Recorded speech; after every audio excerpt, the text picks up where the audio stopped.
Bismillahirrahmanirrahim. Assalamualaikum warahmatullahi wabarakatuh.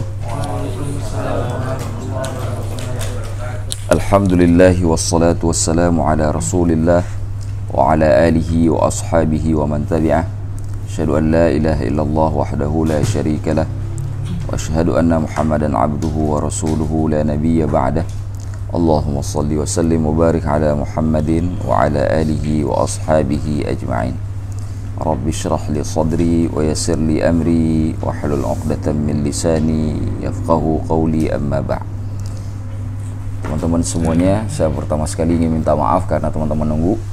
Tadi pada maghrib, habis sholat maghrib, apalagi kondisi di pasar Minggu juga sudah dingin karena sudah basah. Nah, nunggu setengah 8, 1 jam lagi enak nih rebahan. Gak rebahannya pun juga di tempat sholat. Nah, sambil nunggu hujan reda. Ternyata takdir Allah bukan hujan yang reda, saya yang reda. Jadi begitu ditelepon sama Pak Arif pun saya langsung kaget. Karena memang pas di samping itu HP. HP juga nggak jauh karena lagi dicas kan. Nggak jauh, kaget saya. Begitu ditelepon yang terlihat pertama bukan nama orang, jamnya, jam 20.30. Waduh, ini saya karena namanya kita baru bangun tidur, ini 22-nya jam 10, masih kebayang tuh 10 malam, 10 pagi udah. Baru semalam. Alhamdulillah ya.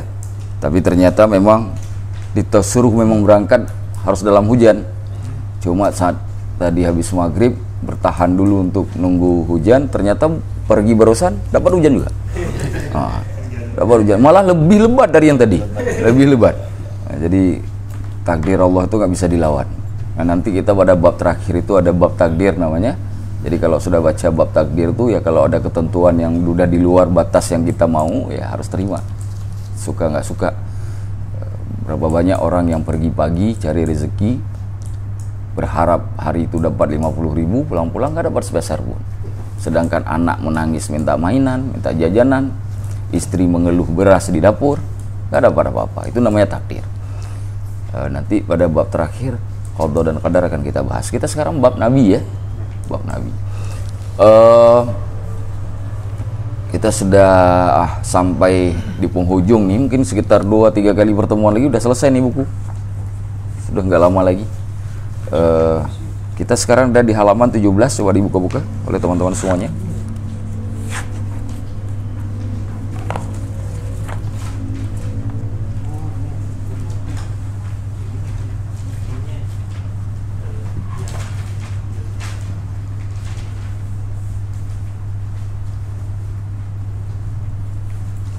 Baik. Bismillahirrahmanirrahim. Sudah dapat? Masalah, suatu masalah. Idza qila laka, apabila ditanyakan kepadamu atau dikatakan kepadamu. Qila itu bentuk dari qala. Kalau qala bentuk aktif, qila itu bentuk pasif. Jadi kalau qala berkata, qila dikatakan. Wa kaifa tu'minu bil anbiya, bagaimanakah engkau beriman kepada para nabi? Nabi ya. Kalau kita tulis pakai bahasa Arab itu kira-kira Nabi itu tulisannya begini. Nabiyun. Mungkin kita bertanya, Ustaz, kenapa enggak? Biasanya kita ketemu tuh tulisannya begini, nggak ada titiknya, kecuali di Al-Quran ya.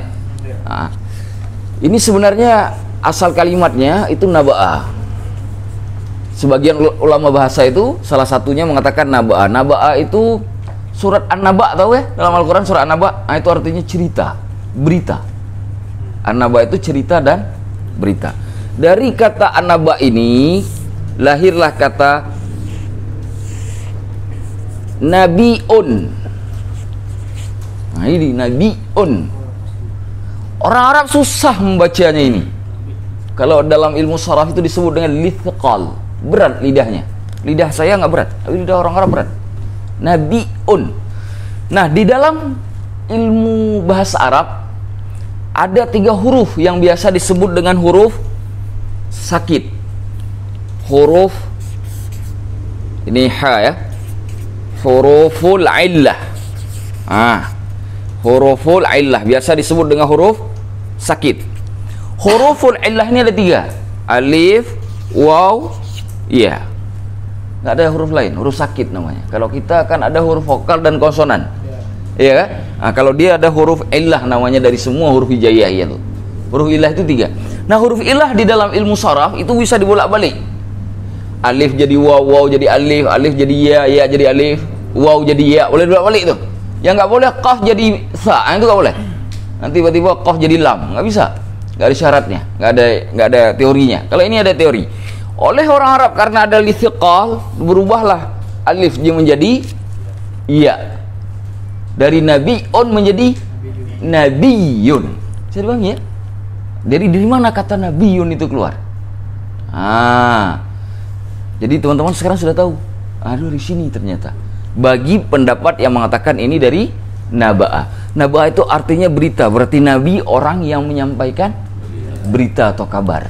Makanya di dalam Al-Quran disebutkan, Inna arsalnaka bil haqqi, sesungguhnya kami utus engkau hai Muhammad secara benar, basyirah, memberi kabar, berita gembira, wa nadhira, dan kami juga mengutus engkau sebagai pemberi peringatan. Jadi tugas Nabi itu 2 berita yang dibawa, berita gembira dan berita peringatan. Gembira tentang surga, peringatan tentang neraka, gitu.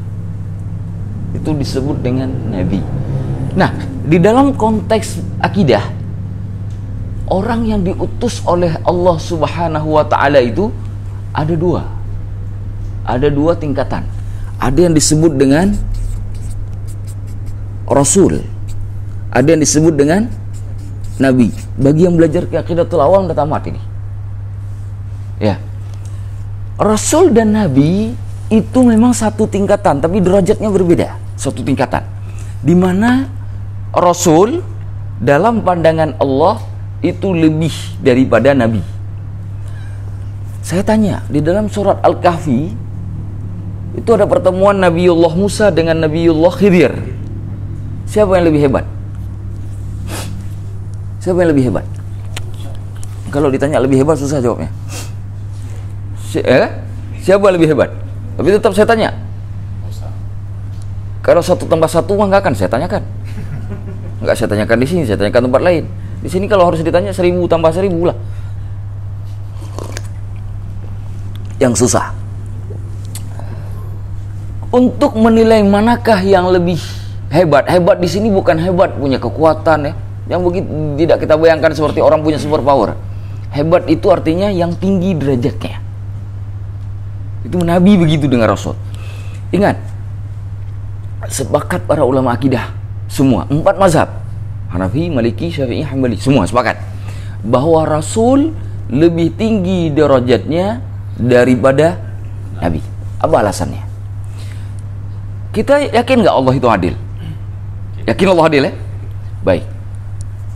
Kalau ada Nabi yang diberikan beban yang lebih besar, kira-kira menurut logika akidah nih, harusnya ditempatkan di posisi yang tertinggi atau lebih rendah? Biar Allah adil. Tinggi dong. Logikanya begini, saya nyuruh Agus ke suatu tempat, katakanlah ke Tanah Abang. Gus, Tanah Abang beli sesuatu. Saya suruh Fitra ke Pasar Minggu, beli juga sesuatu. Kalau dari perjalanan mungkin Tanah Abang lebih jauh, kira-kira ongkos yang saya kasih sama atau harus beda? Kalau saya kasih sama, kira-kira saya adil atau tidak? Gak adil ya. Kalau saya bedakan ongkosnya, itulah keadilan namanya. Maka kalau Allah kemudian menempatkan Rasul lebih tinggi derajatnya dari Nabi, itu karena Allah sesungguhnya adil. Kalau disamakan justru Allah nggak adil. Di mana letak perbedaannya? Kalau Rasul itu mempunyai umat yang dijaga, harus dijaga, hidup bersama umat, wajib hukumnya, mutlak. Makanya nggak ada Rasul yang meninggalkan umatnya kecuali Nabi Ayub, Nabi Yunus. Tidak ada satupun Rasul yang meninggalkan umatnya kecuali Nabi Yunus. Itu pun cuma satu ditakdirkan oleh Allah untuk ngasih pelajaran. Untuk ngasih pelajaran. Coba kalau semua Nabi seperti Nabi Yunus, risalah. Jadi ini makanya Allah kasih beda-beda tuh antara Nabi, supaya ada pelajaran yang terkandung dalamnya. Nabi Yunus itu pergi bukan karena membangkang perintah Allah, itu yang harus dipahami. tapi kecewa dengan umatnya ini. Siang malam disuruh kepada beriman kepada Allah, tapi tidak ada yang percaya. Nabi kan manusia juga, bukan malaikat. Ada kekecewaan. Nah, sebagaimana teman-teman kecewa nunggu saya tadi. Oh, oke. Enggak usah. Jadi seperti itulah hakikatnya. Kecewa nabinya, keluar dari kaum. Nabi tidak boleh keluar dari kaum kalau nggak diperintah Allah. Tidak boleh keluar dari kaum sebelum diperintah oleh Allah. Nabi Hud keluar dengan kaum yang beriman, diperintah oleh Allah. Datang badai, datang siksaan. Ya. Nabi Yunus, Nabi Soleh diperintahkan oleh Allah dengan orang yang beriman keluar dari kaum, datang perintah. Nabi Lut disuruh keluar, datang 2 orang malaikat. Ya begitu tuh. Nabi Nuh alaihissalam disuruh naik ke atas bot, bawa orang beriman dengan hewan-hewan yang berpasang-pasangan. Bersamanya disebutkan oleh Ibnu Katsir ada 80 orang yang tidak membawa istri. Bersamanya juga ada 3 orang anaknya yang membawa istri. Naik ke atas bot. Begitu sudah selesai diperintahkan itu, banjir datang. Langit menurunkan hujan, bumi mengeluarkan air. Terjadilah banjir bandang. Banjir yang belum pernah ada sebelumnya di dunia ini dan sesudahnya. Banjir saat itu besar sekali, memenuhi dunia ini. Nah, inilah tugas Rasul.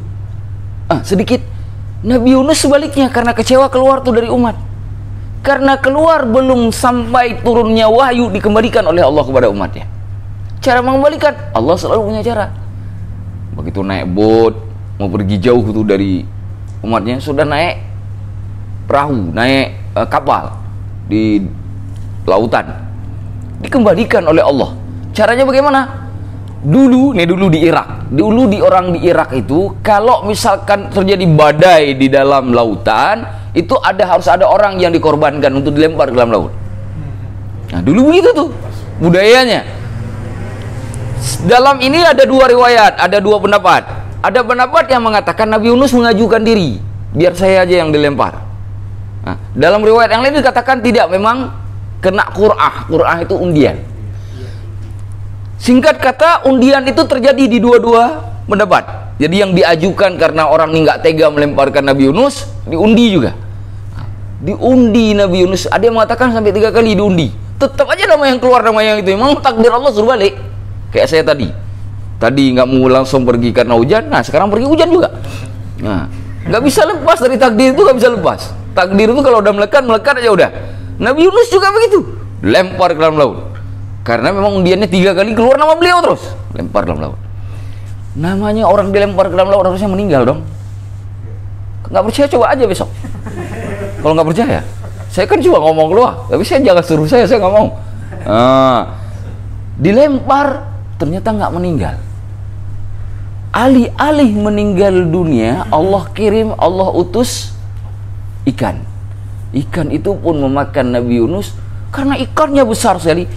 Dulu kita memikir begini, saya waktu di pondok dulu kalau belajar cerita ini berpikir, emang ada ya ikan sebesar itu orang bisa duduk? Saya membayangkan kayak kita duduk di rumah itu, kaki begini, ya kan, sambil bersandar di dinding. Ada yang ikan sebesar itu kita dalam perut ikan seperti itu, karena kan nggak mati Nabi Yunus. Nggak mungkin ada ikan sebesar itu. Tapi ternyata teman-teman, maaf, agak perih matanya. Ternyata teman-teman, ketika hari ini teknologi sudah luar biasa, kita temukan ada ikan-ikan yang sangat besar di dalam lautan. Bahkan ada ikan besarnya seperti kapal. Besarnya seperti kapal. Nah, kalau nggak percaya nanti lihat itu, jangan sekarang mengganggu konsentrasi saya. Lihat itu, besar sekali ikannya. Nah, besar ikan seperti itu bukan cuma menelan Nabi Yunus, kapal pun sanggup dia telan. Besar sekali. Bahkan hari ini penemuan mengatakan bahwa makhluk terbesar di dunia ini yang di laut, bukan di darat. Makhluk terbesar di dunia itu di laut.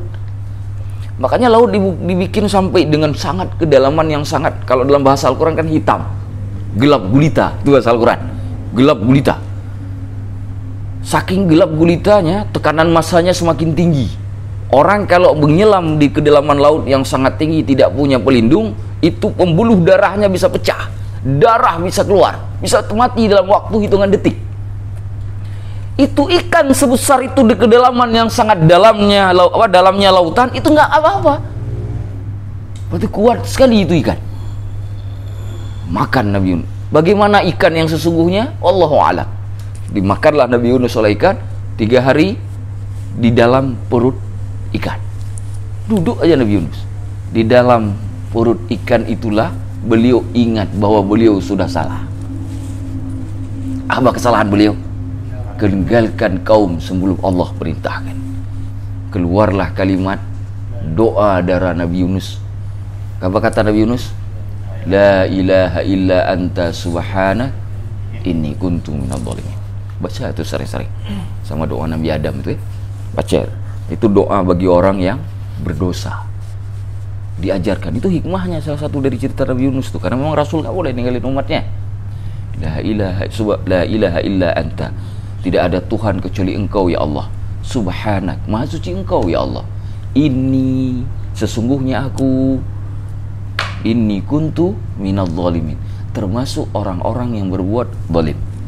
Makanya dalam Al-Quran di surat Luqman mengatakan kezaliman terbesar di dalam kehidupan dunia ini adalah syirik kepada Allah. Maka Luqman mengatakan kepada anaknya, ya bunayya, wahai anakku, la tusyrik billah, jangan engkau syirik kepada Allah. Inna syirka la dzulmun adzim. Sesungguhnya syirik itu adalah sungguh kezaliman yang sangat besar. Syirik itu. Jadi menzalimi itu bukan kita menyakiti orang lain, bukan hanya mengambil hak orang lain, mengambil harta orang lain, bukan. Kezaliman terbesar dalam hidup ini adalah syirik kepada Allah. Baik.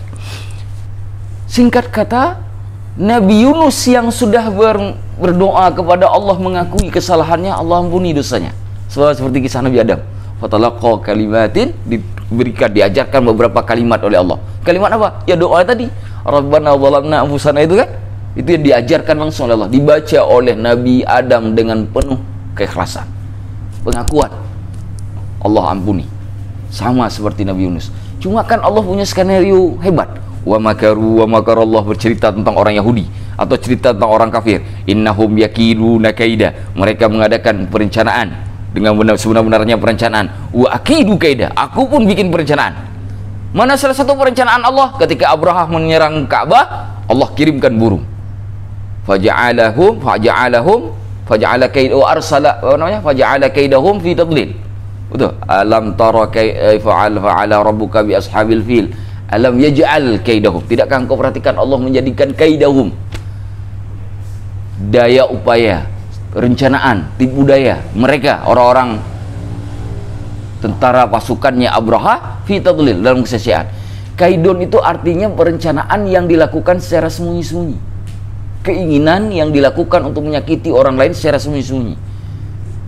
Kelihatan di depan, baik betul, di belakang kita belok, ditusuknya kita di belakang. Nah itu kaidahun, kaidun itu bahasanya. Muslihat ya, kalau bahasa Indonesia muslihat ya. Itu kaidun. Nah, itu terkait dengan orang kafir. Kalimat ini tidak digunakan kepada Rasul. Kenapa? Karena Rasul bukanlah bentuk penentangan. Karena orang di atas permukaan bumi ini yang paling mulia ialah Nabi dan Rasulnya. Maka kalimat itu tidak digunakan kepada Rasul. Tapi kan Allah tetap punya skenario. Allah kembalikan Nabi Yunus. Kemana Allah kembalikan? Allah lemparkan, suruh ikan. Nah, lemparkan hambaku itu ke darat. Darat mana yang dilempar? Darat kaumnya, bukan darat yang lain. Padahal kan bisa dilempar ke darat lain. Enggak, tetap darat kaumnya. Kenapa? Allah ingin balikkan nabinya kepada kaumnya. Kenapa? Kaumnya ketika Nabi Yunus pergi baru rindu. Nah itu memang kita begitu itu. Kalau masih jadi istri kita susah rindu. Tapi begitu jadi istri orang lain baru rindu.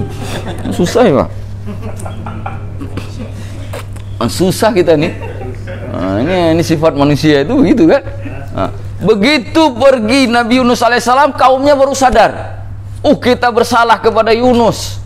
Dulu Yunus mendakwahi kita siang dan malam, tak kita pedulikan. Sekarang orangnya sudah tak ada, kita bersalah. Andaikan Allah mengembalikan Yunus ke tengah-tengah kita. Baru rindu. Begitu ketemu dua kelompok yang sudah Allah kirim rahmatnya, Allah ampuni dosanya, Allah satukan kembali dalam cinta. Allah kembalikan Nabi Yunus, Allah terima doa kaumnya, kembali Nabi Yunus ke tengah kaumnya. Itu hebatnya.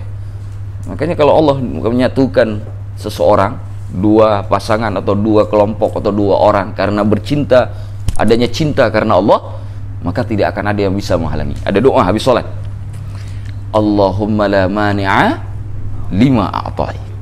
Ya Allah, tidak ada yang menghalangi apa yang kau berikan. Wala mu'tiya lima mana'at. Tidak ada yang bisa memberi apa yang kau halangi, ya Allah. Jadi itu pengakuan sebenarnya. Ini yang kita dapat hari ini. Ini minuman diberikan ke saya.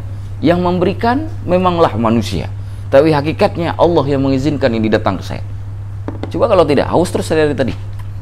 Tapi Allah tahu hambanya tidak boleh haus, dikirim hambanya yang lain. Ya kan? Seperti Allah ingin mengembalikan nabinya ke kaumnya, dikirim makhluknya yang lain berupa ikan. Nah, itulah hebatnya Allah. Subhanallah. Nah, kembali ke cerita Rasul dan Nabi. Rasul punya 4 sifat. Apa 4 sifat Rasul? Sidik, amanah, tabligh, khotonah. Apa yang kurang pada Nabi?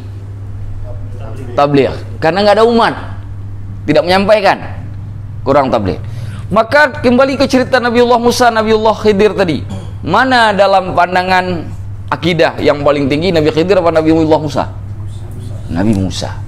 Tapi Nabiullah Khidir yang mengajarkan Nabiullah Musa. Betul, karena Nabi Musa berkata, sekarang ini nggak ada orang lebih hebat dariku, yang lebih alim dari aku itu nggak ada. Kata Nabiullah Musa, Nabi lah, Rasul kan yang ngomong. Allah ingin membuktikan kepada nabinya, hai Musa, kalau aku menginginkan, aku bisa kirim siapapun supaya membuktikan kepadamu bahwa engkau memanglah Rasulku. Tetapi Rasulku, seorang Rasul tidak selalu mempunyai Tuhannya yang lebih alim, lebih hebat, lebih segala-galanya. Dikirimlah seorang hamba Allah yang bernama Khidir kepada Nabiullah Musa alaihissalam. Tujuannya apa? Ingin ngasih tahu Musa bahwa apapun kekayaan, kehebatan yang kau miliki, hai Musa, itu karena aku Tuhanmu. Nah, itu diajarkan. Tapi kan yang dikirimkan nggak mungkin Pak RT, mesti harus setingkatnya juga. Yang paling dekat dengan Rasul siapa? Nabi. Kenapa nggak diutus Rasul? Tabrakan dua umat. Paham? Makanya nggak diutus Rasul. Yang diutus siapa? Nabi. Bisa paham? Bisa paham sampai di sini kenapa diutusnya Nabi? Karena Nabi yang paling dekat dengan Rasul. Kalau diutus wali, diutus orang soleh, kan jauh betul dengan Rasul. Berarti kan merendahkan Rasul. Kan nggak mungkin Allah mau merendahkan Rasulnya, orang yang sudah dipilih. Karena Rasul itu kan pilihan. Iya, nggak mungkin. Tetapi di dalam ilmu akidah ada yang mengatakan Nabi Khidir itu Rasul, ada yang mengatakan Nabi, ada yang mengatakan wali. Inilah yang menyebabkan kenapa pendapat yang paling kuat bahwa Nabi Khidir itu bukan wali, bukan Rasul. Paham maksud saya? Bukan Rasul, bukan wali, tapi Nabi. Yang paling lama hidup kira-kira Nabi Khidir lah. Ada yang mengatakan Nabi Khidir sampai sekarang hidup. Wah, saya nggak tahu di mana, belum pernah kejumpa. Iya, ada yang mengatakan. Orang yang mengatakan Nabi Khidir telah meninggal dunia itu Imam Bukhari, penulis kitab Sahih Bukhari, mengatakan setelah meninggal dunia. Kata beliau, kalaulah memang Nabi Khidir itu masih hidup, kemana ketika Rasulullah dikepung oleh orang-orang Quraisy? Mana Nabi Khidir tidak datang membantu? Itu satunya. Yang kedua, bukankah syariat Nabi Muhammad itu adalah syariat yang terakhir? Kalau Nabi Khidir masih hidup, bukankah harusnya Nabi Khidir tunduk kepada Rasulullah sebagai Nabi terakhir? Karena beliau Nabi yang sadar Rasul. Harusnya Nabi Khidir sudah jadi umatnya Nabi Muhammad, karena sudah hidup di akhir zaman. Itu kata Imam Bukhari. Tapi kata Imam Qurtubi, masih hidup. Nabi Khidir itu masih hidup. Dulu Nabi Khidir itu menjadi menterinya Zulkarnain pada masa Nabiullah Ibrahim. Saya ulangi, Nabi Khidir jadi penasehat, menteri penasehat dari Zulkarnain pada yang hidup pada masa Nabiullah Ibrahim. Bahkan hidup sampai masa Nabiullah Musa dan Harun. Nabiullah Musa dengan Nabi Ibrahim itu kira-kira jaraknya berapa lama? Nah, yang paling enak itu ratusan ribuan, paling enak tuh jawabannya. Kalau ngitung 1000 itu capek tuh ya, ribuan ratusan itu paling enak jawabannya tuh. Nah, ada yang lebih hebat lagi jawabannya. Ada yang lebih, wallahu a'lam bishawab. Nah, itu pertanyaan, itu jawaban yang paling gampang itu. Di dalam kelas atau di kampus ya, kalau ditanya dosen, kamu tahu jawaban ini? Wah, saya tahu Pak, tapi bukan saya nggak mau jawab Pak. Takut nanti terlihat membanggakan diri, makanya saya jawab wallahu a'lam bishawab saja Pak. Ente emang nggak tahu. Oke, nah, baik. Jadi di sisi ini kemudian kata Imam Qurtubi bahwa Nabi Khidir itu masih hidup. Bahkan para ulama tasawuf masih menganggap Nabi Khidir hidup sampai hari ini. Saya tidak menyalahkan siapapun. Kalau ada ulama tasawuf mengatakan Nabi Khidir masih hidup hari ini, bisa saja hidup kalau Allah menginginkan. Iya kan begitu kan? Karena tidak ada dalil sharih mengatakan Nabi Khidir meninggal, Nabi Khidir masih hidup hari ini. Saya berada di tengah-tengah, tidak membela siapapun dan tidak saya salahkan siapapun. Yang mengatakan masih hidup, tidak saya salahkan. Yang mengatakan telah meninggal dunia, juga tidak saya salahkan. Yang tidak saya sepakati adalah orang yang ketika mengambil salah satu pendapat menuduh pendapat yang lain itu adalah salah. Itu yang saya tak sepakat. Nah, yang tidak bisa saya duduk bareng sama dia yang begitu. Kenapa? Karena dua-duanya ada di kalangan ilmu akidahnya yang kita pelajari. Dua-duanya ada pendapat tersebut. Baik, kita kembalikan. Jadi di sini jelas ya, Rasul siapa, Nabi siapa. Ada berapa Rasul? Ada berapa Nabi? Nah, ada Rasul 25. Nanti kita bahas di sini disebutkan ya. Kita baca. Bismillahirrahmanirrahim. Inna awwalal anbiya'i Adamu alaihi salam. Sesungguhnya Nabi yang pertama itu adalah Nabiullah Adam alaihissalam. Ingat, kalau saya sebut Nabi itu sudah pasti Rasul. Tapi kalau nyebut Rasul belum tentu Nabi. Kenapa? Karena Rasul mencakupi Nabi, tapi Nabi tidak menjadi Rasul. Paham ya? Kalau Nabi Muhammad, saya sebut Nabi Muhammad, beliau Rasul bukan? Sudah pasti. Kalau disebut Nabi sudah pasti Rasul. Tapi hati-hati. Saya sebut misalkan Nabi Khidir, hati-hati itu. Belum tentu itu Rasulnya Khidir. Iya, kalau Rasul sudah pasti Nabi. Kalau Nabi belum tentu Rasul. Jadi kalau sebut Rasulullah Muhammad, saya sebut tuh. Nabi bukan beliau. Boleh disebut Rasulullah Muhammad, boleh disebut Nabi Muhammad. Boleh disebut Rasulullah Adam, boleh disebut Nabiullah Adam. Dua-dua boleh. Tapi nanti Nabi Khidir jangan pakai Rasulullah Khidir. Kira-kira begitu ya. Ini menurut pendapat yang rajih ya. Nanti ada juga mengatakan Rasul. Allahu a'lam. Kita lanjutkan. Wa akhiruhum, dan yang terakhir Muhammadun salawatullahi alaihim ajma'in. Nabiullah Muhammad, salawat Allah atas mereka semuanya, salawatullahi alaihim ajma'in. Yang pertama Nabi Adam, Nabi Muhammad terakhir. Nabi Adam orang pertama, Nabi Muhammad bukan orang terakhir, tapi Nabi yang terakhir. Nah, kalau masih ada orang sesudah Nabi, ya wajar, kita termasuk sesudah Nabi. Tapi kalau ada yang mengatakan aku adalah Nabi yang diutus Tuhan, ente pembohong. Kalau ada yang datang kepada kita nih ngaku, ente siapa? Saya terima wahyu dari Allah tadi malam bahwa kita harus berjihad. Ente ini pegang kepalanya. Panas nih. Belikan obatnya. Kasih obat langsung. Kalau nggak bersembuh ya kasih yang overdosis sedikit. Kalau ada yang mengaku orangnya Nabi atau Rasul. Tapi kita memang hidup di zaman yang susah sekarang. Lia Aiden datang, ada yang mengikutnya. Ahmad Musaddiq datang, ada yang mengikutnya. Tetap aja nih ajaran yang kacau walau ini ada aja mengikutnya. Saya juga heran. Ini manusianya diciptakan Allah Pak, pikirannya hilang atau gimana? Saya nggak mengerti. Ada aja mengikutnya dan selalu kelompok kecil. Nggak pernah jadi kelompok mayoritas. Ingat, ajaran sesat, ajaran menyimpang dimanapun, bukan hanya di Indonesia, di seluruh dunia selalu kelompok kecil. Kenapa? Karena ada hadis Imam Ahmad, hadis Abu Daud, hadis Muslim mengatakan bahwa umat Nabi Muhammad itu selalu berada dalam as-sawadul a'dham. Sawad hitam, a'dham besar. Artinya apa? Hitam besar itu kan yang terlihat dengan jelas. Iya kan? Artinya apa? Kelompok mayoritas. Jadi yang berlawanan dengan mayoritas nggak mungkin benar. Tapi kan ada ayat yang mengatakan jangan ikut kebanyakan manusia, nanti mereka akan menyesatkanmu dari jalan Allah. Itu Yahudi dan Nasrani, jangan dipakai ke orang Muslim. Ayatnya salah konteks, ente pakai sembarangan. kunci mobil dipakai ke kunci motor, nggak masuk bro, salah kunci. Bisa dipahami? Nah, jadi ingat, makanya di Aiden kelompoknya itu satu rumah, kan satu rumah aja tuh. Ini kalau ditangkap polisi enak, gampang tuh, nomor rumahnya dibawa ke penjara tuh, karena satu rumah doang. Dulu di Depok, terakhir ini di Depok, Pak. Di Depok nih tempatnya Sarusdi itu. Bukan. Itu security sebuah perusahaan swasta. Security pula.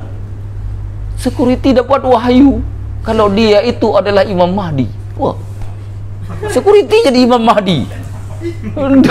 Dahsyat betul security jadi Imam Mahdi. Saking meyakini dirinya jadi Imam Mahdi, di samping rumahnya itu dibangun Ka'bah. Duplikasi, replika Ka'bah dibangun. Ada juga pengikutnya. Yang ikut malah ada yang manajer perusahaan. Manajer perusahaan ikut. Aduh, ya Allah. Pasar bagus. Itu kuliahnya di mana gitu loh. Bikin malu kampusnya aja itu. Ya Allah. Ada yang model begitu, ada yang model begitu. Ingat, tidak mungkin kelompok kecil itu yang benar, nggak mungkin. Jaminan Rasulullah. Selalu yang salah selalu kelompok kecil. Sasi bikinnya ajaran yang enggak. Dan itu dalam sejarah saya sebut. Syiah paling besar apa paling kecil? Dibanding Ahlussunnah wal Jamaah, Syiah kecil apa besar? Kecil. Mu'tazilah kecil apa besar? Kecil. Jabariyah kecil apa besar? Khawarij, Murji'ah, semuanya lebih kecil dari Ahlussunnah wal Jamaah sampai hari ini, bukan cuma dari dulu masa para sahabat Rasulullah, sampai hari ini paling kecil. Jadi kalau ada ajaran yang menyimpang, selalu dia lebih kecil dari yang murtad. Itu cara tandanya, salah satunya. Di samping kita melihat ajaran. Bisa dipahami? Bisa dipahami ya? Nah, itu hati-hati. Tapi jangan semua kelompok kecil disalahkan. Nah, jangan digeneralisir. Masuk poin kedua. Apa poin kedua? Lihat ajarannya, kritis pada ajarannya. Pakai Al-Quran, pakai hadis, jangan pakai yang lainnya untuk memberi penilaian. Ya, seperti itu. Yang tiba-tiba nanti muncul lagi nih Imam Mahdi, karena ini sekarang lagi zamannya Imam Mahdi nih.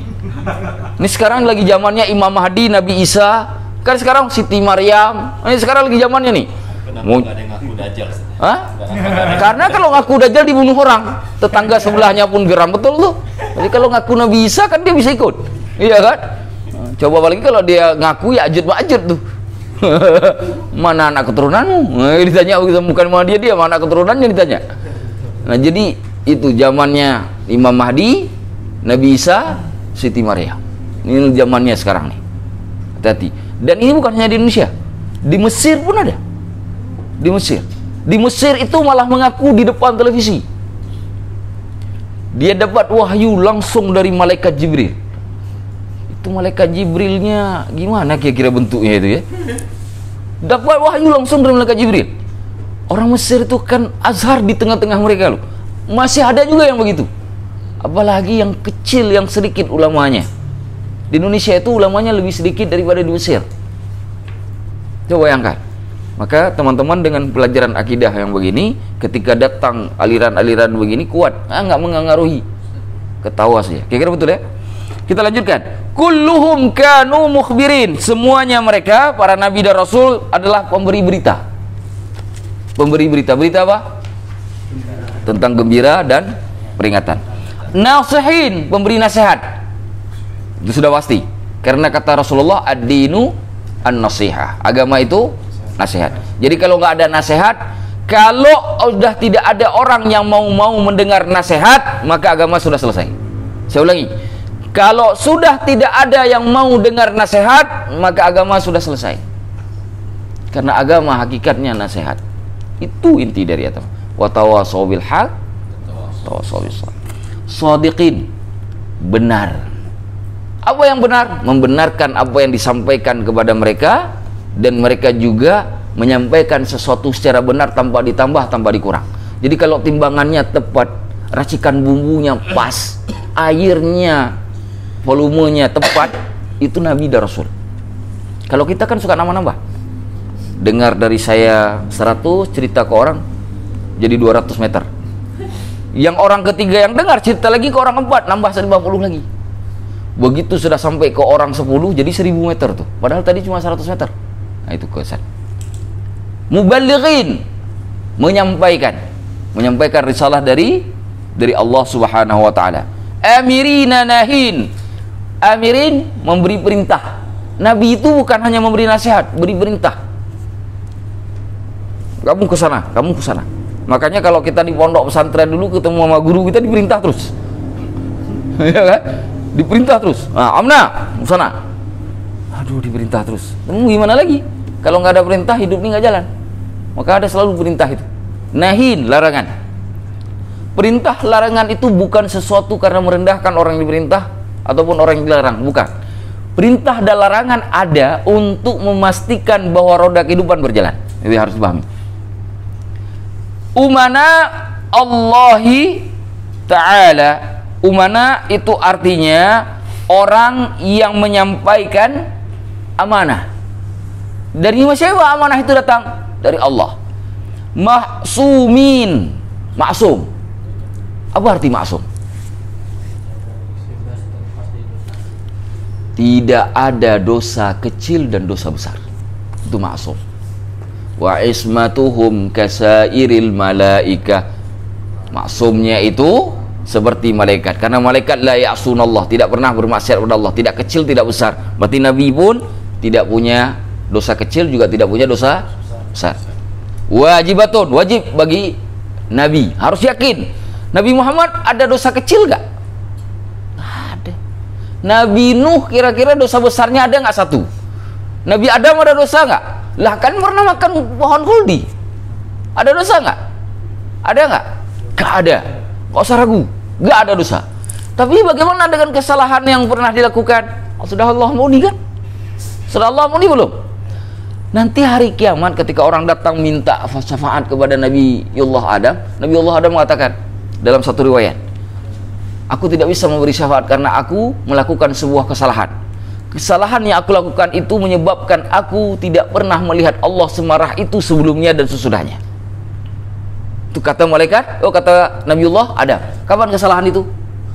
Ketika makan pohon huldi. Sekali. Apakah Allah semarah itu kepada Rasulnya? Sedangkan di zaman ini orang yang makan haram tiap hari.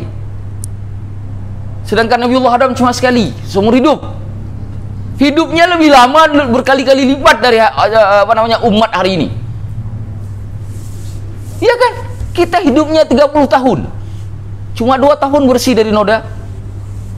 Itu pun karena masih bayi. Setelah itu udah disumpal sama emak ayahnya kasih makanan haram. Kenapa? Karena bapak ibunya kerjanya di tempat yang haram. Bayangkan, Nabiullah Adam satu kali. Apa kemudian yang kita petik hikmahnya? Bukan Allah marah kepada Nabinya Adam, itu cara memahami akidahnya. Tetapi itu peringatan. Kalau Nabiullah Adam saja Allah tidak senang ada seperti itu, apalagi kita yang berhari-hari melakukan dosa maksiat. Makanya cepat Allah ampuni. Maka Allah mengatakan kalau engkau berbuat salah sebesar apapun dosamu, maka mintalah ampun kepada Allah. Minta ampun kepada Allah. Baik, kita lanjutkan. Ma'sumina minaz zilal. Az-zilal itu artinya dosa kecil. Ya, az-zilal itu adalah dosa-dosa kecil. Wal kabair, dosa-dosa besar. Nah, berarti maksumnya Nabi dan Rasul itu dari dosa kecil dan dosa besar. Ada dosa kecil Nabi Muhammad? Tak ada. Ada yang mengatakan bahwa Nabi itu pernah melakukan kesalahan. Ingat, kesalahan yang manusiawi tidak sampai menghadirkan dosa itu bisa saja dilakukan kan? Bisa saja. Tetapi ini pun juga jadi ruang debat di kalangan para ulama akidah. Pendapat kita Ahlus Sunnah wal Jamaah mengatakan terlepas dari perdebatan itu, Nabi tidak punya dosa kecil, tidak punya dosa besar, titik, nggak ada koma. Sudah, ini bab akidah.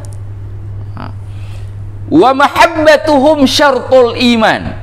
Cinta kepada Nabi semuanya meskipun kita tidak beriman kepada Nabi tersebut. Beriman itu artinya tidak ikut syariatnya.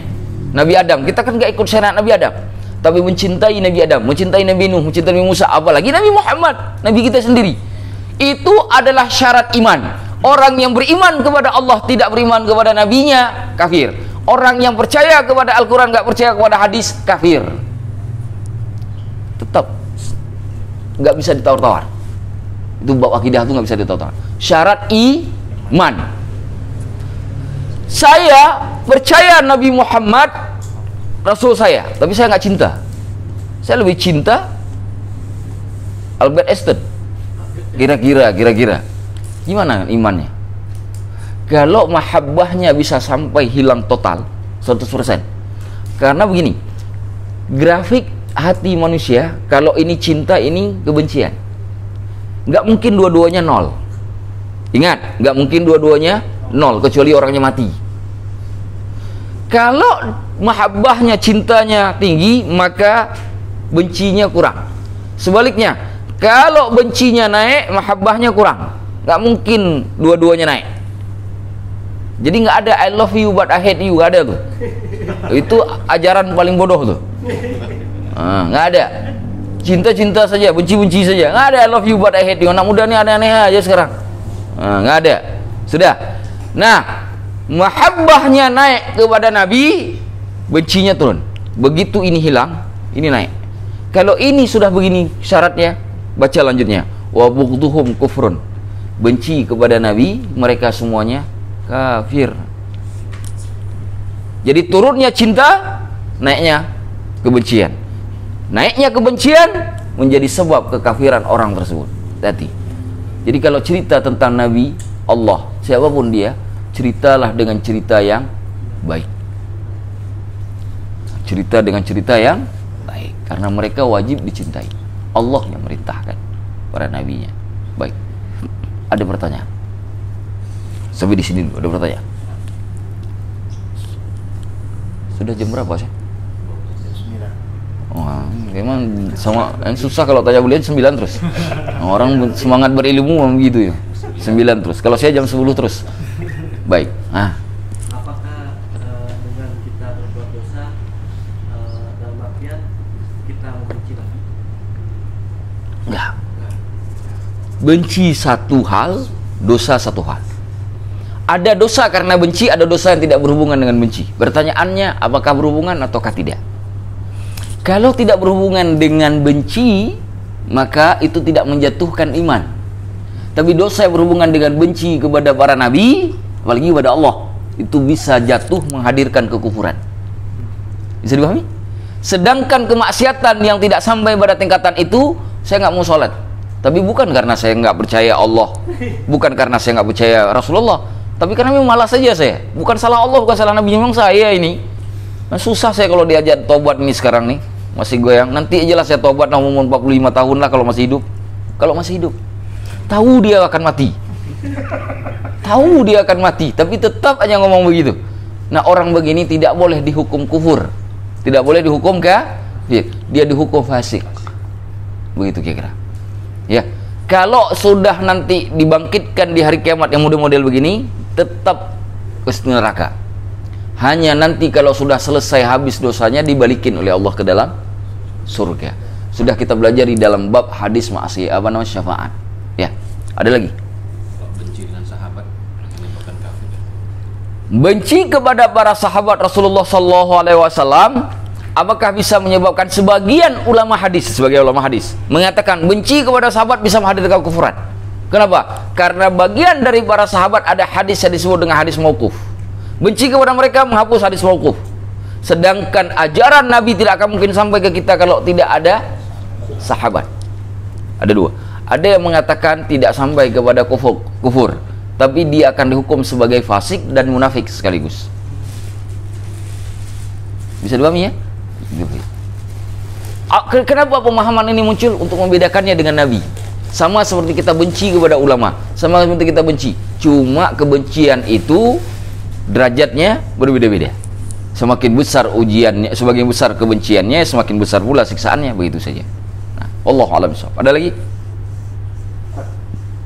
Terkait ini apa mungkin agak di luar Bang Habib yang keturunan Nabi. Keturunan Nabi. Itu kan mungkin ada beberapa dari fenomena di kita ini kan kayak apa namanya ya seperti kejadian untuk ya dan ala Habib gitu lah. Nah masalahnya ini kalau ada dua pertanyaan sih, Ustaz. Yang pertama tuh kalau nggak salah saya mungkin mendengar ya di channel YouTube itu juga ada berpendapat sebenarnya keturunan Nabi itu Tidak ada. terputus atau tidak ada. Itu gimana? Terus yang kedua, gimana sih Ustaz, kita menyikapi para Habib ini? Kan Habib kan cukup banyak juga kan di Indonesia. Ada yang istilahnya, ada yang dalam tanda kutip benar, yang istilahnya ya mungkin ada yang sedikit ekstrim sama yang inilah ya standar kayak saya. Saya bicara umum saja. Ya. Pertama, apakah keturunan Rasulullah terputus atau tidak? Itu dulu. Yang mengatakan terputus nggak akan bisa membuktikan. Yang mengatakan bersambung banyak kitabnya. Saya kasih beberapa kitabnya. Baca kitab Muqaddimah Ibnu Khaldun. Baca kitab Al-Hafidh Ibnu Hajar Al-Asqalani, kitab Fathul Bari. Tafsir Ibnu Katsir. Tafsir Ibnu Katsir. Semua menyebutkan. Imam As-Suyuti semua menyebutkan. Saya tanya imam dia siapa? Nabi dia katakan terputus. Semua ulama Ahlus Sunnah wal Jamaah mengatakan bersambung. Dan ada kitab khusus dalam masalah nasab. Cuma saya tidak ahli dalam bidang itu. Nah, kalau nasab, qiraat Al-Quran itu yang bermacam-macam itu, kemudian ilmu falak, nah itu saya tak ahli. Saya tak ahli. Jadi kalau ada orang datang, ada satu lagi ilmu ru'yah. Kalau ada orang datang ke saya kemasukan jin, saya yang lari duluan. Karena saya takut bukan dia yang sembuh, saya yang masuk ke saya. Karena saya tak ahli. Tapi kalau yang dasar, yang biasa diajarkan Nabi, insya Allah tahu. Tapi kalau yang khusus secara keilmuan ru'yahnya, kalau ada orang minta khusus untuk meru'yah, saya bilangin cari ustadz yang ahli. Kita harus tahu diri juga. Jangan semua merasa bisa. Masalah general ada Ustaz? Ada. Dari mana dasarnya? Dari Hasan dan Husain.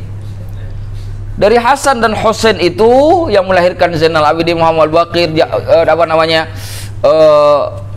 Ja'fari, ya Ja'far bin Shadiq. Ja'far bin Shadiq itu gurunya Imam Hanafi. Pertanyaannya, kalau sudah terputus, kenapa Imam Hanafi masih belajar sama orang dari keturunan Nabi? Yang jadi masalah sebenarnya bukan masalah keturunan Nabi. Masalah keturunan Rasulullah diperalat oleh orang-orang Syiah. Syiah menjadikan keturunan Rasulullah untuk menjadi simbol untuk menyerang kita Sunni. Seakan-akan mereka lebih mencintai keluarga Nabi, kita tidak. Padahal cinta kita kepada keluarga Nabi itu lebih baik dari cinta mereka. Kenapa? Cinta kita kepada keluarga Nabi pakai dalil, cinta mereka pakai ta'assub. Beragama kan nggak harus pakai dalil, nggak boleh pakai sembarangan. Yang lain lagi, Syiah menjadikan cinta Ahlul Bait untuk kepentingan politik. Karena dia tidak pernah berkuasa. Kapan Syiah berkuasa? Nggak pernah. Daulah Umayyah Ahlus Sunnah, Abbasiyah Ahlus Sunnah. Dia berkuasa Fatimiyah di Mesir. Selesai dengan Salahuddin Al-Ayyubi yang melepaskan Baitul Maqdis. Itu orang-orang Ahlus Sunnah, Salahuddin Al-Ayyubi. Yang menundukkan Konstantinopel, Asy'ari, Ahlus Sunnah wal Jamaah. Nah, ini juga perlu saya tekankan. Yang mengatakan Asy'ari salah. Padahal Rasulullah mengatakan akan datang yang memerintah Ka'bah, yang membuka Konstantinopel, pemimpin yang terbaik dengan pasukan yang terbaik. Itu Asy'ari mazhabnya. Berarti sesat atau enggak sesat? Nah, kenapa Rasulullah ngomong itu yang terbaik malah sesat?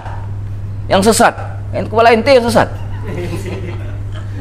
Jangan, saya kan itu salah. Itu perlu dikasih tahu, diluruskan. Bukan saya, Ustadz kok marah? Bukan saya marah. Tidak boleh kita kemudian menghukumi sesuatu tanpa kita berdiskusi lebih lanjut. Berbahaya. Konsensus itu perlu. Minimal lah musyawarah itu perlu. Ya, perlu kita duduk bareng. Juga hal yang sama seperti ini. Bagaimana kemudian kita berhadapan dengan para habaib?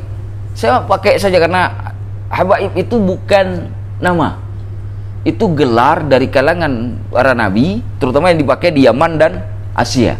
Kalau di tempat lain, misalkan di Mesir, di Afrika, nggak dipakai habib.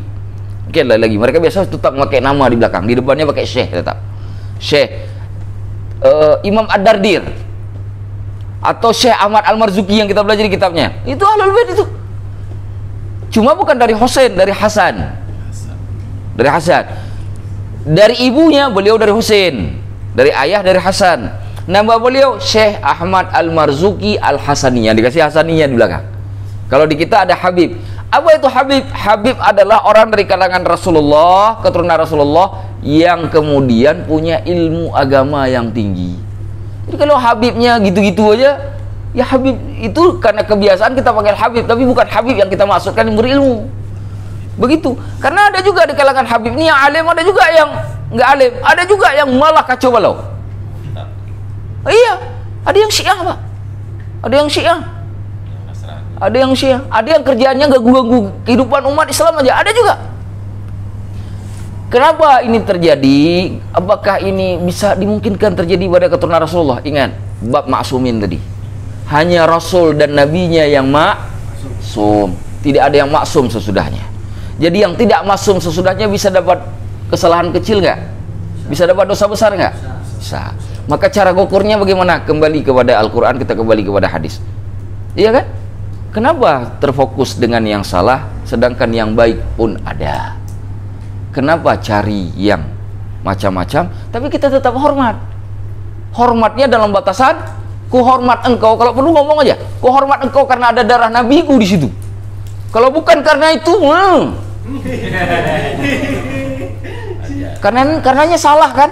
Karena dia sudah salah. Itu yang membuat aku hormat kepadamu, karena nabiku darahnya ada di situ. Karena yang menyebabkan aku cinta kepadamu karena cintaku kepada nabiku. Itu caranya. Hormat ke orangnya tetap, tetapi kesalahannya jangan dipandang. Nah, tiba-tiba misalkan dia ada juga Habib clubbing misalkan, jangan ikut. Jangan ikut. Ya, bisa dipahami kira-kira. Jadi batasannya begitu. Bagaimana dengan yang radikal? Dengan yang radikal ini susah ngomongnya, ini bab politik. Ini bukan bab agama nih, bab politik nih. Ini kalau saya ngomong ntar saya nggak pulang pasar minggu. Nah, ini babnya politik nih, bukan bab agama ini. Kalau cerita bab agamanya, maka harus ada ruang forum agamanya. Harus ada forum agama. Tapi karena ini debatnya bukan lagi forum agama, sering dibawa ke ranah politik. Ini yang sulit ya. Ini yang sulit. Jadi jangan kalau sudah ranah pemikiran itu ke ranah politik, tahan diri dulu, jangan beri hukum, karena hukum itu tidak dibuat dengan ranah politik. Politik nggak pernah bisa menghukum, karena politik selalu menghukum bahwa yang berkuasa selalu benar, yang tidak berkuasa selalu salah. Itu politik. Politik itu begitu. Bagaimana caranya biar fair? Harus ada forum keagamaan. Jadi kalau kita belum dapat forum itu bagaimana? Sabar dulu untuk mengambil keputusan. Jangan kita ambil kesimpulan yang macam-macam. Kecuali memang sudah jelas di mata kita bahwa orang itu sudah melakukan sesuatu yang melanggar hukum agama. Ya kan? Begitu caranya. Saya kira begitu saja jawaban saya. Saya tidak mau berlebihan juga, takut salah. Kalian yang senang, saya yang sengsara. Baik, Ustaz. Mulai lagi. Le. Kalau ini kalau kefanatikan dengan salah satu Habib itu, Ustaz. Kefanatikan itu bukan hanya semua ke orang di dalam hidup sekarang ini, dari dulu. Iya. Bahkan fanatik ke mazhab, fanatik ke kelompok. Di Indonesia juga ada, itu bukan hanya ke orang, bahkan ke kelompok. Tanya sama Pak Arif, mau saya. Ya, saya kelompok A, sampai mati kelompok A, kelompok yang lain salah semua tuh. Betul ya? Ada. Orang kalau misalkan fanatik kelompok itu artinya kelompok fanatik anak baju kan. Jadi yang salah itu bukan yang difanatikin, yang orang fanatiknya itu. Timbangan di dalam Islam, ulama wajib dihormati karena mereka pewaris Nabi. Tapi jika fanatik menyebabkan kita mencaci ulama yang lain, itu jadi penyakit. Cinta kita itu bukan lagi cinta yang sehat, itu cinta penyakit. Loh, bagaimana mungkin Ustaz cinta itu bisa salah? Pujian pun bisa salah. Pujian pun bisa salah. Contoh, engkau ini alhamdulillah alim. Itu pujiannya baik atau tidak baik? Nah, kalau diomonginnya ke orang alim. Tapi kalau ngomongin ke orangnya bodoh, itu teguran itu. Ente ini halim betul. Padahal udah tahu kita satu kampung tahu dia bodohnya, paling bodoh di kampungnya dia. Tapi diomongin ente ini halim betul. Kira-kira nih masuk apa? Belajar ente begiannya begitu terus. Sama seperti misalkan perintah. Perintah itu bisa bermakna larangan. Saya cerita kasus saya. Dulu waktu kecil kan kita kalau hari Minggu kan suka nonton TV tuh. Karena ada kartun, ada ada Batman, dulu kan, ada He-Man kan dulu, saya masih ingat tuh, hafal maksud saya. Tapi tidak saya bikin list. Tarzan, masih ada loh. Itu kalau sudah jam 7 pagi, setengah 8 lah, itu sudah duduk di depan TV. TV-nya bukan kayak sekarang, TV-nya hitam putih, pakai layar. Nah, buka dulu. Ada gordennya. Gordennya bukan gorden kain, kayu. Ada gordennya. Itu pun hitam putih. Satu channel nggak pakai remote. Mau di remote kemana? Mana satu channel? Mau di remote kemana kalau satu channel? Satu channel pindah channel. Nyampe kemana kita? Nyampe ke TV-nya para alien. Nggak ada, channelnya satu saat itu. Tapi kita semangat betul tuh waktu kecil-kecil ya. Duduk tenang. Mak nelpon karena pagi-pagi itu kan mak biasanya kan sedang nyiapin apa segala macam, atau disuruh beli apa gitu ke warung karena nanti siang ayah mau pulang mau makan. Ya, Amna, rumah saya itu rumah panggung. Aceh itu kayak orang Padang, tahu ya rumah panggung. Amna turun beli cabai sekilo satu on. Diam aja. Kita anak kecil kan, masih kecil, masih TK, lagi nonton serius. Amna turun beli cabai. Bentar. Yang ketiga kali panggil lagi, turun beli cabai. Ya bentar lagi. Kita lagi serius anak kecil kan. Mak kita punya cara. Ya udah nggak usah turun. Dilarang turun, tadi disuruh. Begitu dilarang, ya udah nggak usah turun. Kita tahu mak kita lagi marah, turun kita. Padahal dilarang turun, ngapain turun? Begitu disuruh kita nggak mau datang. Tapi begitu dilarang baru saat itu kita datang. Karena kita tahu memang bahasanya dilarang, tapi itu sebenarnya wanti-wanti gitu tuh. Kalau tak turun, Nah, jadi larangan pun bisa bermakna perintah. Jadi lihat konteksnya. Lihat konteksnya. Hukum dasarnya ulama wajib dihormati. Tetapi jika fanatisme kemudian menyebabkan kita menghina para ulama yang lain hanya karena sebab beda baju, hanya karena sebab beda mazhab misalkan. Yang satu mazhab Syafi'i, yang lain mazhab Hambali atau mazhab Maliki atau mazhab Hanafi, udah nggak benar. Mungkin ulamanya tidak salah, gurunya nggak salah, muridnya ini. Karena nggak semua murid benar. Ada murid 100 macam itu murid. Dari 100 macam itu mungkin 10 yang bisa dipakai, 90 lagi. Nah ini kita yang deg-degan ngelihatnya. Kita deg-degan melihatnya ini. Nah, dari 90 ini. Nah, ini bisa saja itu terjadi. Ya. Wallahu a'lam bishawab. Ada lagi? Cukup? Kita sambung sedikit lagi ya. Satu bab lagi. Masalah. Satu pertanyaan, satu masalah.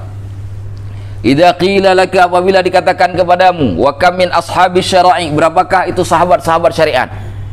Sahabat-sahabat syariat itu artinya yang memiliki syariat. Syariat seperti apa dimaksud di sini? Syariat yang paling banyak. Kenapa syariatnya paling banyak? Aturannya paling banyak karena paling banyak hidup, kelamanya hidup dengan umatnya, dan juga paling banyak punya masalah dengan umatnya. Saking sabarnya dengan umat, saking punya banyak masalah. Contoh, Nabiullah Ibrahim sampai dibakar kan, sampai harus pergi ke Mesir, akhirnya menetap di Palestina. Yang begitu-begitu ya. Jadi seperti itu. Jadi kondisi seperti itu yang dimaksud. Fal jawabu, maka jawabannya sittah. Ada 6. Adam, Nuh, Ibrahim, Musa, Isa, wa Muhammad salawatullahi alaihi majma'in. Wa kullu syari'atin mansukhah, setiap syariat mansukhah, dihapus bi syariati Muhammadin sallallahu alaihi wasallam, dengan syariatnya Nabi Muhammad sallallahu alaihi wasallam. Nah, jadi dulu salat Nabiullah Musa itu nggak ada ruku, sujud aja. Rukunya tidak ada, dari berdiri ke sujud. Kalau hari ini ada orang tak ruku sujud, pengikut Nabi Musa. Apakah kemudian boleh? Nggak boleh. Karena syariat Nabi Musa sudah dihapus dengan syariat salat pakai ruku. Jadi kalau ada orang salat nggak pakai ruku, jewer tangannya, naik dikit ya, belum turun habis. Kalau turun habis sujud namanya. Ruku itu turunnya setengah. Nah, setengah dulu bos saya. Nah, turun lagi. Nah. Bisa dipahami ya? Nah. Karena ada kejadian, Ustaz kok cerita begitu? Ada kejadian. Di mana kejadiannya? Di zaman Rasulullah. Orang-orang Yahudi Madinah itu salatnya masih tidak pakai ruku.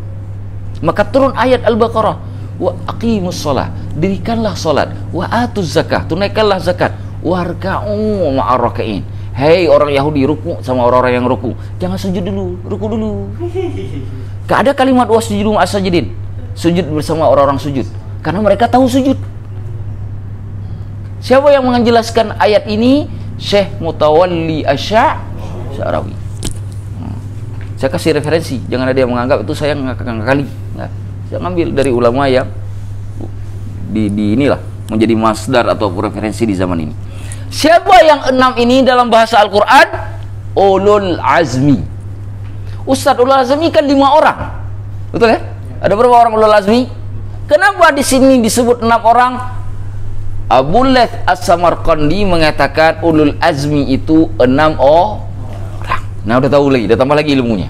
Yang kita pelajari selama ini, ulul azmi itu 5. Di mana yang 5-nya? Minus siapa dari sini? Minus Nabi Adam. Nuh, Ibrahim, Musa, Isa, Nabiullah Muhammad. Nah, itu ulul azmi.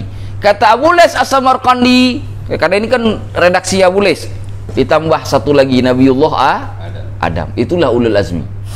Jadi di sini kita tahu bahwa pendapat ulama akidah ada 2. Ada yang mengatakan ulul azmi 5, ada yang mengatakan 6. Yang masyhur dan yang paling banyak pendapatnya yang mengatakan ulul azmi itu 5 saja. Mana dalilnya? Baca nanti dalam Al-Quran, fasbiru kama sabara ulul azmi. Bersabarlah seperti bersabarnya orang-orang ulul azmi. Berarti orang ulul azmi itu sabarnya luar biasa. Makanya sabar ulul azmi, bukan? Dia mah ulul. Subah. Ulul azmi ya sabar. Jadi ya minimal saya kalau olah ta'lim penting sudah punya kode etiknya, Ustaz. Simbolnya udah ada sabar kan? Karena orang ulul azmi itu ada sabarnya. Tapi mereka bukan namanya, sikapnya.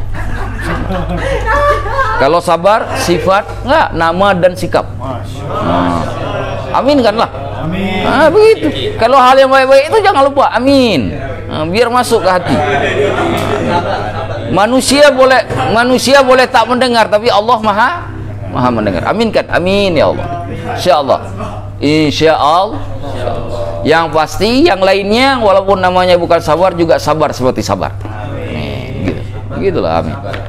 Nah, teman-teman semuanya, itulah tentang kisah Nabi dan Rasul. Sudah habis ya? Masih ada satu lagi ya? Wah, saya baru tahu juga ada masih satu lagi. Masih 3 masalah lagi. Oh, saya sampai 3 masalah. Oke. Pendek-pendek ini. Masalah idza qila laka, jika ada satu masalah jika ditanyakan kepadamu, wa kam minal anbiya, berapakah para nabi itu? Fal jawab, maka jawabannya mi'ah alfi, 100.000, wa arba'ah, dan 4, wa ishruna alf, dan 20. 100.000, 4, 20, berarti 124. 124. 124.000. Nah, ya orang Arab itu kalau menyebut 104 itu 124. Kalau kita kan 124. Orang Arab 104.20. Begitu cara nyebutnya. Nah, itu orang Arab. Orang Arab 4-nya dulu baru 20-nya di belakang. Nah, 100 tetap di depan. Itu cara orang Arab menyebutkan. 104.20 berarti 124.000 orang. Benarkah Nabi itu 124 orang? Nah, kita baca lagi. Satu masalah idza qila laka, apabila ditanyakan kepadamu, wa kam kanu minal anbiya'i wal mursalin, al mursalin, berapakah dari jumlah nabi-nabi itu yang masuk rasul? Nah, nabi yang diutus itu kan berarti rasul.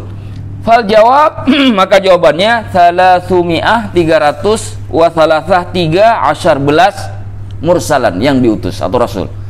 313 124.000. Ini hadis dari Abu Dzar Al-Ghifari. Hadisnya dari Abu Dzar Al-Ghifari, diriwayatkan oleh Ibnu Abi Hatim salah satunya. Hadis ini di dalam ilmu hadis dianggap hadis lemah. Kelemahannya itu sangat berat. Bahkan ada yang mengatakan sampai pada darajah mungkar. Pada darajah. Adakah ustadz yang merajihkan pendapat atau yang mengatakan hadis ini sahih? Ada, Syekh Albani. Ini Syekh Albani berbeda dengan jumhur ulama dalam hal ini, ulama hadis. Karena jumhur ulama hadis mengatakan hadisnya lemah. Nah, para ulama akidah ada yang mengambil ini sebagai rujukan. Makanya kenapa buku ini menetapkan 124.000 dan 313. 13. Ada satu hadis lagi sebenarnya, juga dari Abu Dzar Al-Ghifari. Jumlah nabinya 124.000, jumlah rasul 315. Ada juga yang mengatakan 317. Kenapa? Sesuai dengan jumlah para sahabat Rasulullah yang berperang di perang Badar. Nah, disamakan itu. Karena ada yang 13 bilang, ada yang mengatakan 14, ada yang mengatakan 17 kan? Nah, itu disamakan dengan jumlah para sahabat yang berperang di perang Badar. Jumlah nabi dan rasul. Akan tetapi yang menjadi pendapat yang paling kuat atau mayoritas mengatakan tidak boleh nabi dan rasul dibatasi. Tidak boleh dibatasi. Kenapa? Pertama, karena derajat hadis yang menceritakan ini. Yang kedua, masih banyak riwayat yang lain yang menceritakan sebaliknya. Jadi kemudian para ulama akidah mengatakan tidak boleh dibatasi, hanya Allah saja yang tahu. Bagaimana juga pendapat atau akidah kita terkait dengan jumlah nabi dan rasul? Kita katakan baik nabi ataupun rasul itu hanya Allah yang tahu, sebagaimana Allah lah yang tahu jumlah para malaikat. Hanya kita diwajibkan percaya yang 25 rasul saja, bukan nabi, rasul saja. Ustaz, Nabi Khidir, Nabi Syed, kalau saya nggak tahu nggak apa-apa? Nggak apa-apa, tidak apa-apa, nggak tahu nggak dosa. Tapi 25 rasul ini wajib. Kenapa wajib? Karena nama-namanya ada dalam Al-Quran. Itu alasannya. Kalau bukan karena itu juga tidak wajib. Karena namanya dalam Al-Quran ada, maka 25 rasul ini harus dihafal. Tafsilu khamsatin wa ishrina lazim, ya. Yang hafal itu bisa hafal rasul. InsyaAllah 25 rasul saja. Pertanyaannya, adakah selain dari 25 rasul dan nabi ataupun nabi-nabi yang sudah disebutkan itu yang ada perbedaan pendapat di kalangan para ulama? Teman-teman tahu nggak Ali Imran? Kemudian ada Luqman. Itu ada dalam Al-Quran ya? Nabi Khidir, Zulkarnain. Ini nama-nama yang ada dalam Al-Quran yang diperdebatkan di kalangan para ulama. Ada yang mengatakan ini nabi, tapi bukan rasul, kecuali Nabi Khidir. Ada pendapat yang mengatakan rasul. Yang lain ada yang mengatakan nabi, Luqman nabi, Imran nabi, Zulkarnain nabi. Ada yang mengatakan bukan, ini wali Allah, orang-orang soleh. Termasuk pendapat dari kalangan ulama akidah yang mengatakan ada pendapat minoritas sekali, bahwa ada nabi bukan rasul, ada nabi dari kalangan perempuan. Siapa dia? Istri Fir'aun, Asiyah. Ibunya Nabiullah Isa. Siapa? Siti Maryam. Itu diantara daripada nabi-nabi di kalangan wanita. Termasuk diantaranya ibu dari Siti Maryam yang mengatakan aku bernazar ya Allah. Nabi bukan rasul. Tapi ini pendapat yang minoritas sekali. Kita mengatakan mereka orang soleh yang Allah abadikan namanya, tapi mereka bukan nabi. Maka kita katakan Imran orang soleh, sebagaimana yang perempuan itu tiga-tiga semuanya orang soleh. Luqman orang soleh, walinya Allah. Nabi Khidir itu nabi, bukan rasul, bukan wali Allah. Meskipun ada pendapat ya, jangan disalahkan. Zulkarnain begitu juga, wali Allah yang Allah berikan kuasa. Ada hadis dalam Sahih Bukhari juga Ahmad, dikatakan ada 4 orang yang Allah berikan kekuasaannya yang terbesar di dunia ini. Nggak ada lagi yang akan dapat kekuasaan yang terbesar seperti itu. 2 yang baik, 2 yang jahat. Kenapa disamakan Ustaz? Karena jahat dan baik semuanya dari Allah. Ya. Siapa 2 yang baik? Siapa 2 yang baik? Zulkarnain dan Nabiullah Sulaiman. Siapa 2 yang buruk? Oh, kirain nyebutin yang zaman ini. Iya kan ada Donald Trump kan? Fir'aun dan Namrud dan Fir'aun. Jadi kalau mau jadi pemimpin nih, teman-teman, suatu hari jadi pemimpin, ingat, kekuasaanmu tidak besar lagi dari kekuasaan 4 orang ini. Jadi jangan sombong. Saya mau bilang itu aja. Jangan pernah sombong. Iya, saya nggak tahu nih kalian jadi pemimpin suatu hari nanti. Kan saya nggak tahu. Ingat cerita ini. Dulu di Happy Tour saya ditegur. Kalau jadi pemimpin jangan sombong. Sehebat-hebatnya jadi pemimpin, jangankan melawan Allah, dengan hamba Allah seperti Nabiullah Sulaiman dan Zulkarnain aja nggak bisa kalah, nggak bisa menang. Head to head sama Fir'aun aja kalah. Dari sisi kekuasaan, maka jangan sombong. Nah itu ingat. Hah? Ada lagi ya? Subhanallah. Masih ada ya? Masalah betul satu yang terakhir. Idza qila laka, apabila dikatakan kepadamu asma'uhum wa adaduhum syartul imani amla. Nama mereka ini seluruhnya 124.313 ini. Wa imanuhum wa adaduhum, dan jumlahnya syartul iman amla. Syarat iman apa bukan? Kalau kita nggak tahu jumlahnya, nggak tahu namanya, kita berarti iman kita batal. Kan begitu kan? Nggak sah imannya. Ini ada pertanyaan. Fal jawab, maka jawabannya laisa indana syartul iman. Mengetahui nama dan jumlah nabi dan rasul bukan syarat iman. Jadi ini nggak perlu jadi masalah. Cukup mengatakan wallahu a'lam bishawab, karena bukan jadi syarat iman. Tapi kalau jadi syarat iman, hati-hati kalau nggak tahu. 10 malaikat itu syarat iman bukan? Mencintainya syarat iman, membencinya kafir. Gitu ya? Dari mana dalilnya? Liqaulihi ta'ala, karena perkataan Allah Ta'ala, minhum man qasasna 'alaika, di antara mereka yang kami ceritakan kepadamu, wa minhum man lam naqsus 'alaik, dan di antaranya yang tidak kami ceritakan kepadamu. Surah Ghafir ayat 78. Nah, ini menceritakan bahwa tidak wajib untuk mengetahui jumlah dan nama para malaikat, enggak wajib. Nara nabi, para malaikat enggak wajib. Tidak wajib. Jadi caranya bagaimana kemudian? Hanya Allah yang tahu. Nabi dan Rasul itu hanya Allah yang tahu jumlahnya. Kita hanya wajib mengetahui 25. Itu pun jika tanya kenapa wajib? Karena ada di dalam Al-Quran. Kalau bukan karena ada di dalam Al-Quran, tidaklah ulama akidah mewajibkannya. Ada yang hafal 25 Nabi dan Rasul? Nah, nanti khususnya di Limo, kalau kita mungkin udah gak lama lagi belajarnya, nanti ada bab hafalan. Setiap orang sedang untuk menyetor. Jadi siapkan dari sekarang. Kalau tidak menyetor, tak pindah kitab. Tak pindah kitab. Karena saya tidak mau menjalankan tugas saja. Harus ada bekas, biar teman-teman bisa ngajarkan ke orang lain. Biar ada bekas. Saya tidak ingin yang saya ajarkan itu hanya sekedar lewat. Seperti kita tinggal di sebuah stasiun, begitu kita naik mobil lupa stasiun tersebut karena kita sudah berhenti di stasiun selanjutnya. Saya nggak mau begitu.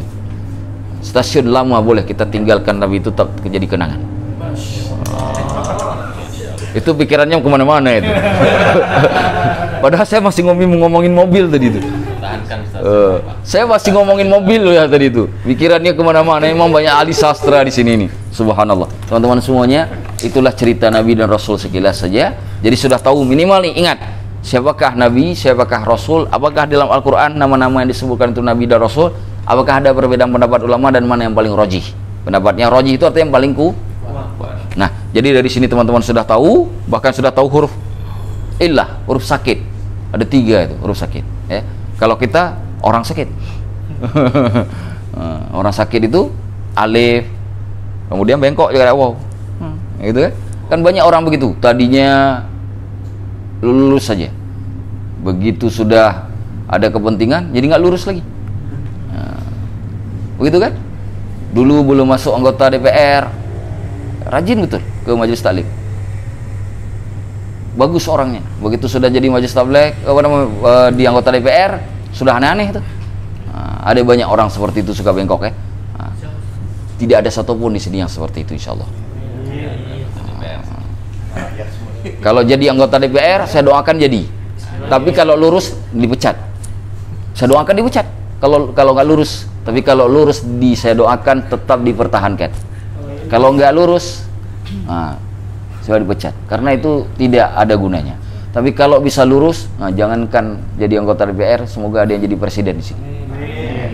Kita butuh orang baik di negeri ini. Biarkan kami begini saja. Ambil jabatan itu oleh kalian. Ya, lakukan untuk kepentingan agama dan umat. Jadi punya aja. Kenapa Ustaz tiba-tiba menutupnya beda malam ini? Saya pengen kalian tuh jadi orang besar. Jadi jangan cuma majelis taklim saja, belajar saja, tapi juga harus punya keinginan. Harus punya cita-cita. Keinginan itu bukan untuk pribadi. Karena begini, di kita ini biasanya orang jadi pejabat itu urusan dapur. Urusan dapur biasanya jadi pejabat. Jangan. Ubah image itu oleh kalian. Jadi pejabat bukan untuk urusan pribadi, tapi untuk urusan keumatan. Urusan orang banyak. Jadi kalau ada di antara kalian yang seperti itu, saya orang pertama yang mendukung.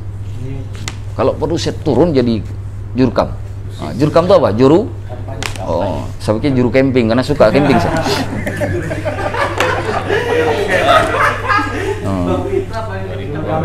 Ya, juru kamera. Baik. Saya kira itu saja ya. Saya kira itu saja dari saya. Hadanallahu yakum ajmain. Aqulu qouli hadza wa astaghfirullah. Wassalamualaikum warahmatullahi wabarakatuh.